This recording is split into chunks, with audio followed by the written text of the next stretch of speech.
Today I am going to lay out everything that I do to stay in shape, both in terms of building as much strength and as much muscle mass as I can, and also just extending my lifespan, optimizing the time that I have on this planet to be a big goofball and continue making YouTube videos for you. All of this is based on evidence, and we're going to talk in a little bit exactly what that means, what exactly qualifies as evidence. To give you an idea, I have been coaching clients for over a decade at this point.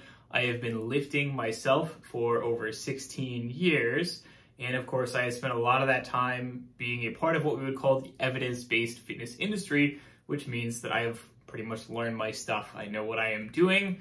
I am a pretty good source on the topic. So here is what my current training routine looks like. Daily, I do some kind of mobility and stretching work. A lot of this just has to do with the fact that I am really terrible in terms of my posture. I sit at a desk all day. I do hunch forward quite a lot. And that, of course, causes some kinds of pains and issues that I need to work through in terms of doing some stretching, doing some mobility, doing some foam rolling periodically, just so that I can ensure that I am not in pain or hurting myself all the time. This also, of course, helps out in terms of just keeping me prepared to do my workouts and so on. But really for me, most of the focus is just on, again, managing my day-to-day lifestyle. Each day I get in about 10,000 steps. I do this by using a variety of methods. I walk to the store each morning because I like the fact that doing a daily shop means that I am able to get in quite a few of my steps each day. If I'm not going to get in the rest of my steps throughout the day in other ways, maybe other walking trips and so on, what I will do instead is that I have an at-home stepper that I can use under my desk, or I also have a standing desk and a treadmill that I can use when I want to get in extra steps when I need to make up the difference. Now, this target of 10,000 steps is not necessarily actually evidence-based. What the evidence really says is that basically anything above 5,000 steps a day or so is probably going to net you most of the benefits, but that there is basically no upper limit, and that basically the more steps you get in, the better.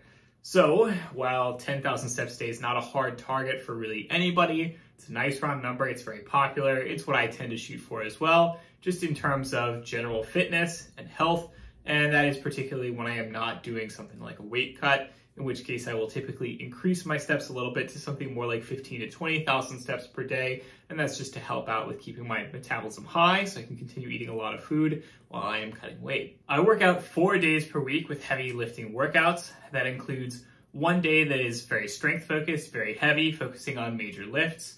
That includes 2 days that are more focused on hypertrophy, focused on size, so that I can, of course, build a bit of muscle mass. And then, of course, I have one day that is focused a bit more on calisthenics. I did a lot of calisthenics-focused training during the pandemic, and of course, I don't want that skill that I built to drop off entirely. So that first day is mostly going to be bench press, squat, deadlift, push press, and very heavy sets of something like 2 to 5 at a time or so. And then, of course, my hypertrophy days working in slightly larger rep ranges, something like 10 to 20 reps per set, maybe 5 to 15 reps per set, something along those lines. And also just working a bit more in terms of accessory movements, variations of the main movements, targeting those muscle groups that I want to be growing. On calisthenics days, I will typically train core movements, as well as things like front lever practice, back lever practice, muscle ups, and things like that. Those calisthenics-focused movements that I want to continue building some skill and some strength in. Diet-wise, I am currently in a bulk, which means that I'm typically eating about 100 to 200 calories a day above my base expenditure. This is all handled for me by the MacroFactor Diet app, which makes tracking incredibly simple. It adapts over time to figure out your exact expenditure, which means that it can give you very, very precise macro targets that are going to optimize you for basically getting the most out of your fitness. So my current level of calorie intake enables me to bulk as optimally as possible, gaining as little fat mass in the process as possible. Of course, that is something that is always going to happen when you're bulking. You're always going to gain fat mass, but you want to try and gain as much muscle mass and as little fat mass as possible. And something like MacroFactor makes it easy to ensure that you are eating an optimal number of calories to, again, maximize that muscle build and minimize the amount of fat gain in the process. I do eat pretty much whatever I want. I eat a lot of junk food. I don't really restrict any of the kinds of food that I eat, whether I'm in a bulk or in a cut. Obviously, when you're in the very depths of a cut and you're getting to the very end of things, it can sometimes be a little bit difficult, and you can sometimes have a little bit of trouble with not being able to eat the kinds of foods that you like. But even then, I am generally consuming a lot of foods that I like. I'm still consuming some junk food here and there, and so on. My current plan is to continue bulking for probably another 6 months to a year, after which point I'll be switching back to a cut, trying to get as lean as possible, trying to be a little bit more jacked than I was the last time I did a full cut. Likewise with this, the problem when planning a cut is that you don't want to go with too aggressive of a calorie deficit, because doing so is going to mean that you're losing more muscle mass than you would like, and less fat mass than you would like in the process, which of course just means that you're going to have suboptimal results. So again, it's great that I have MacroFactor to help me out with this. It enables me to ensure that I am setting a range of calorie targets that are going to be optimal for my goals and are not going to cause any unnecessary muscle loss in the process. So you might say to me, this sounds like a very boring routine. This sounds like all kinds of other routines out there. Yes, it is. And that is because the truth is that good routines are boring. The truth is that there is not really that much magic. There is not really that much secret sauce. Most of what really matters is having a solid routine and sticking to it over years and decades so that you can start to see those results compound and add up over time. So it's not about finding fancy, super special diets. It's not about finding super special fancy lifts that you can perform that are going to make you look super cool in the gym or any of that crap. It is mostly just about having a solid, okay plan and sticking to it, and then hoping that you have good enough genetics, or of course, being willing to take a little bit of drugs here and there. The methods that we have for training, obviously they're not perfect. Science is figuring out new ways to optimize them every single day. But the reality is that now, at this point in history, we have, at this point, over like 50 years of just really, really solid practice in terms of all kinds of people trying out all kinds of different methods, finding out what works for them, and developing, of course, a general body of like, okay, this stuff tends to work out.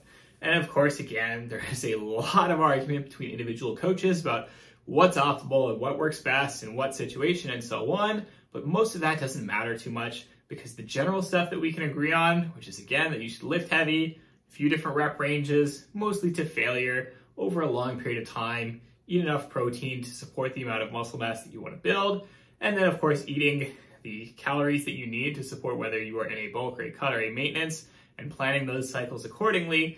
That's going to be 99% of your results. And you can argue about all the little stuff all day if you want to, but frankly, I think it's a waste of time. I don't like doing it, and I've got better things to do in my life. So instead, I just follow this pretty simple program. It works for me. It has worked for a long period of time. I'm seeing currently the best results of my life from following this program over all kinds of other times that I followed all kinds of BS programs, swapping from program to program all the time, and never really seeing that much results out of it. This is a relatively conservative program, only training 4 days a week and only training for about an hour per session, maybe a little bit longer. The cardio I don't really count because I'm able to work it into my existing daily routine. Obviously, if that was something that you had to factor in, just getting it in on its own time-wise, I think that'd be a lot more boring.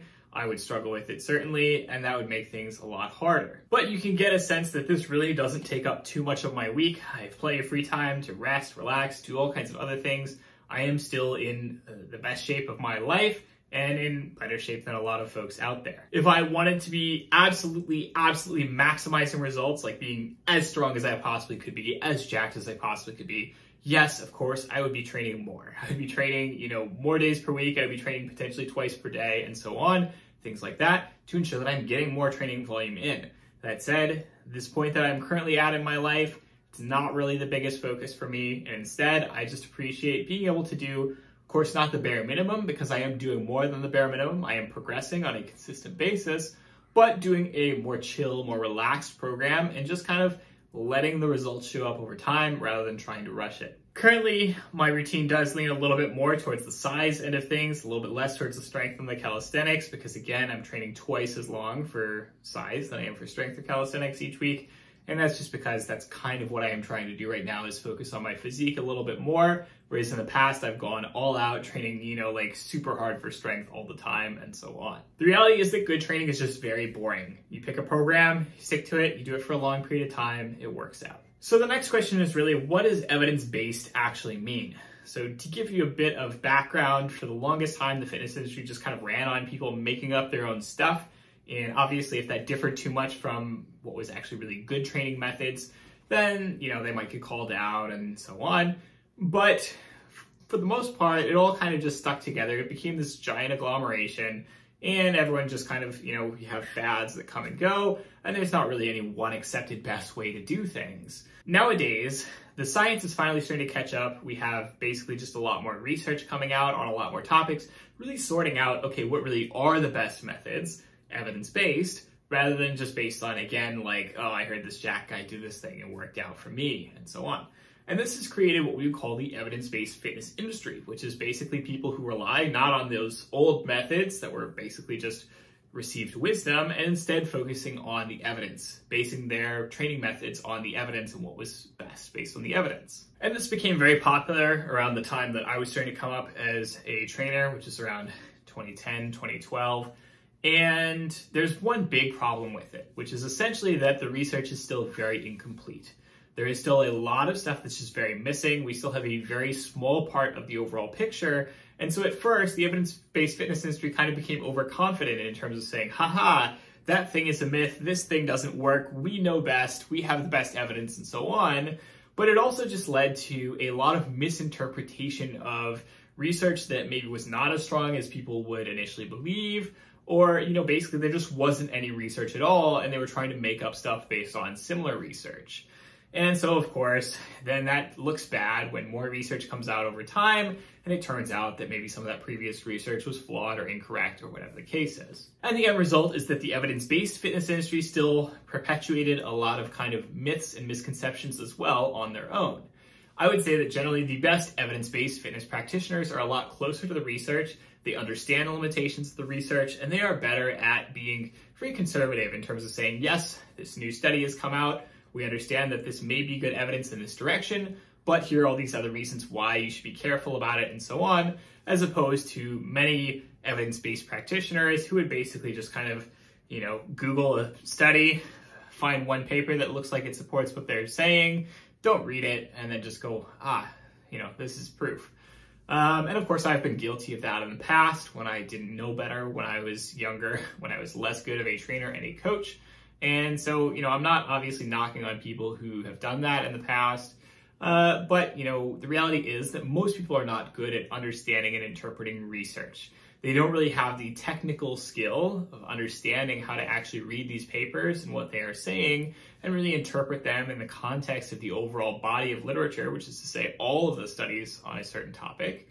And so the end result is that a lot of folks, again, are misinterpreting or creating misconceptions about research based on very little actual evidence. So it's not really possible to be a completely evidence-based practitioner nowadays.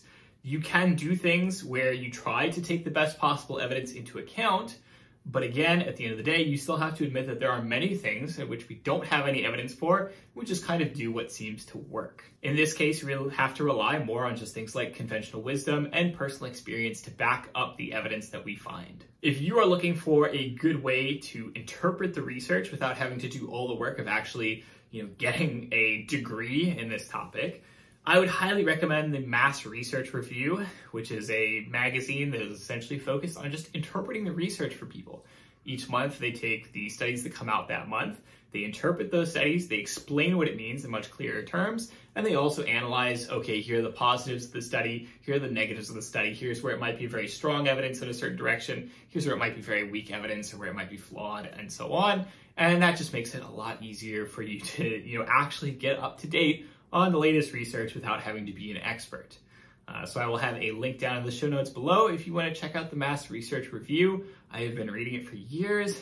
I'm a huge fan of it personally. It is where I've gotten a lot of my knowledge from. And so the end result is that my evidence-based routine, yes, it is based in some part on scientific evidence, but also I would say that it's based very significantly on the fact that I have 16 years of lifting experience. I made a lot of mistakes. I tried out a lot of things. I had a lot of things that didn't work for me.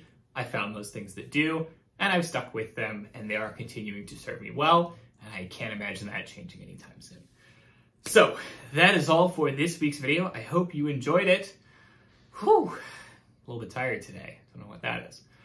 As always, if you like the video, don't hesitate to comment down below. Let me know what you'd like to see in future videos. Smash that like button, that subscribe button, that notification bell. Share this video with all your weird little friends who also want to get super jacked. And I will see you all next week. Have a good one.